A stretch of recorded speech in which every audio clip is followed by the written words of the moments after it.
Mga kapuso, nakataas ngayon ang thunderstorm advisory sa ilang bahagi ng Central Luzon at Calabarzon. Ayon sa Pag-asa, apektado ang Zambales, Cavite, Batangas, Quezon at ilang bahagi ng Bataan. Pinag-iingat ng mga residente sa banta ng baha o kaya naman ng landslide.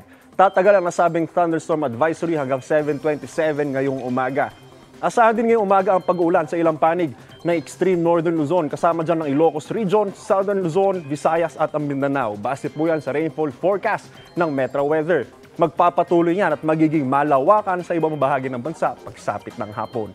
Posible ang heavy to intense rain sa ilang lugar, kaya dapat maging alerto sa banta ng baha o kaya naman ng landslide.